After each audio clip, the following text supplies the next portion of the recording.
सिद्धार्थ ने अपनी कठोर तपस्या को त्याग दिया था, लेकिन अब उनके मन में एक नई उमंग थी।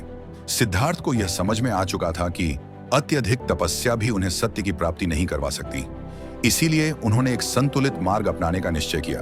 उन्होंने खुद से कहा, सच्चाई की खोज के लिए मुझे अपने अंदर संतुलन लाना होगा। एक दिन वे एक शांत नदी के किनारे पहुंचे। पानी के प्रवाह को देखते हुए उन्हें ऐसा लगा जैसे नदी उनके भीतर के सारे संशयों को धो रही हो। यहाँ उन्होंने अपनी साधना को एक नए रूप में आरंभ करने का निश्चय किया। अब वे भूख और प्यास की चिंता छोड़कर अपने मन की गहराइयों में उतरने के लिए तैयार थे। उन्होंने ध्यान मुद्रा में बैठकर अपनी सांसों को महसूस किया। धीरे धीरे उनके मन का हर कोना शांत होने लगा।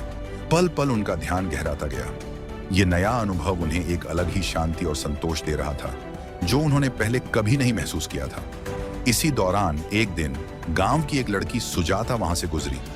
उसने सिद्धार्थ को इतना कमजोर और थका हुआ देखा कि उसने उनके लिए दूध और चावल का कटोरा लाकर दिया। सिद्धार्थ ने बिना किसी हिचक के वह भोजन स्वीकार किया। जैसे ही उन्होंने पहला निवाला लिया, उनके चेहरे पर एक अजीब सी ताजगी आ गई। उन्हें समझ में आया कि संतुलन और मध्यम मार्ग ही वह रास्ता है जो उन्हें सत्य तक ले जा सकता है। यह उनके जीवन का एक महत्वपूर्ण मोड़ था। सिद्धार्थ के मन में अब एक नई ऊर्जा और आशा का संचार हुआ। वह जान चुके थे कि अब उन्हें किस दिशा में बढ़ना है। क्या यह मध्यम मार्ग सिद्धार्थ को वह ज्ञान देगा जिसकी उन्हें तलाश है?